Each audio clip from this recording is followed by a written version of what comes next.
You know that ferry trip between Germany and Denmark? Across the Fehmarnbelt Strait. Oh, yeah. The one that takes, 45 minutes? Sometimes longer with weather. Exactly. And maybe smells a bit like fish and chips. Well, today we're diving into something huge that's replacing it.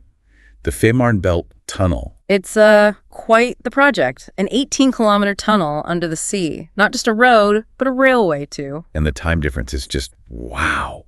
By 2029, the plan is a 7-minute train ride. 7 minutes. Or a 10-minute drive. Compare that to the ferry. It's a completely different way to travel. Totally. And it's, more than just being faster. It's about making that connection more reliable, smoother, good for ties between the countries, too. And the engineering behind it's pretty fascinating. They're not like drilling through the rock in the traditional way. No, it's this immersed tunnel method. Can you maybe unpack that a bit? It sounds intriguing. Sure. So instead of drilling, they actually build these massive concrete sections beforehand. On land, in these huge dry docks. How massive are we talking? Well, each segment is about 217 meters long and weighs, get this, around 73,500 tons. 73,000, wow. That's heavier than a whole fleet of small cars, right? Easily. So they build these enormous things, then they float them out into the strait. Okay. Float them. And then they carefully sink them down into a trench they've already dredged on the seabed. Sink these massive blocks. How do they even line them up? That's where the high-tech stuff comes in. They use really precise positioning systems, sort of like underwater GPS and sonar, sound waves. To guide these giants together underwater, that's incredible. It really is precision engineering on a massive scale. Yeah. And once it's all joined up, you'll have a 4-lane motorway and 2 rail tracks running through it. Right beneath the Baltic Sea. Yeah. Okay, but building something this huge underwater, you have to ask about the environment, don't you? Absolutely. And that's been a major focus right from the start. Protecting the Baltic Sea ecosystem is a top priority, or so they say. So what kind of things have they done? I imagine construction noise is a big one for marine life. Definitely. Especially for mammals like porpoises that rely on sound. So they've put measures in place to try and minimize that underwater noise pollution during the construction phase. Okay, that makes sense. What about the road itself? Did they try to avoid sensitive areas? Yeah, the route planning was apparently very careful to minimize disruption to important habitats on the seabed. And are there any sort of green features built into the tunnel itself? There are. Things like energy-efficient lighting and ventilation systems are part of the design. And interestingly, they're actually creating some new habitats as part of the project. Things like coastal wetlands and even artificial reefs. Oh, really? So trying to give something back, maybe even boost biodiversity. That seems to be the goal, yes. It's quite an interesting aspect. Now, we mentioned it's big, but just how big? Is this like a record breaker? It is, actually. At 18 kilometers, it's set to be the world's longest immersed tunnel. Longer even than the tunnel part of the Øresund link. The one connecting Denmark and Sweden. That's the one. And remember, this Fehmarnbelt Tunnel carries both road and rail traffic, which makes it a bit unique, too. And they've actually started putting it in place, right? Yeah. I heard something about the first segment. Yes, that was a huge milestone. Early 2024, they successfully submerged the very first segment. Suddenly makes it all feel very real, Absolutely. And the impact on travel, we touched on it, but let's just revisit that.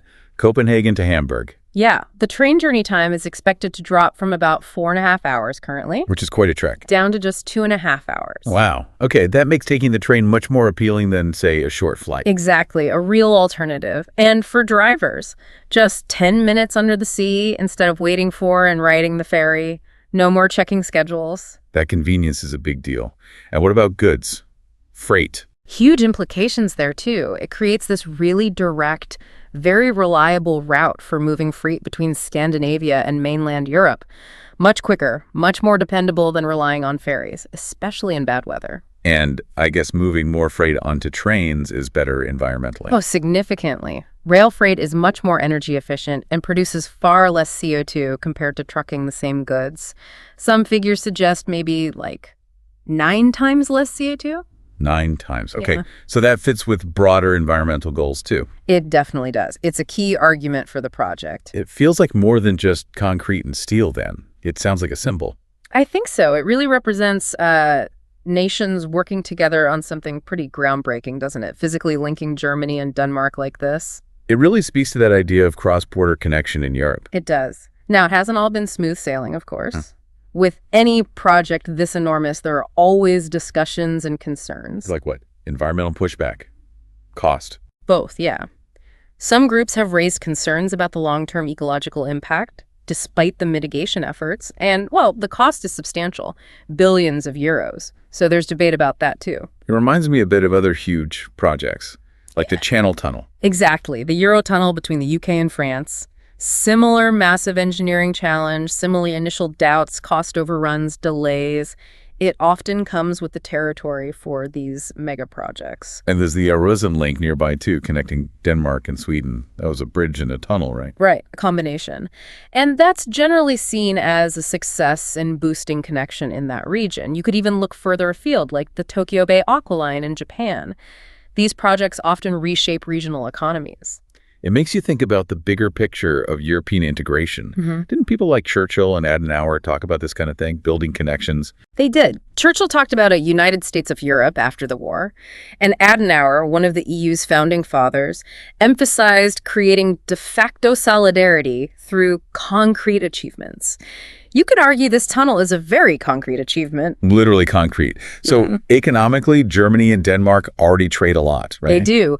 Billions in trade already flows between them. The expectation is that this tunnel will just make those ties even stronger, stimulate more growth. Is there a projected return on investment?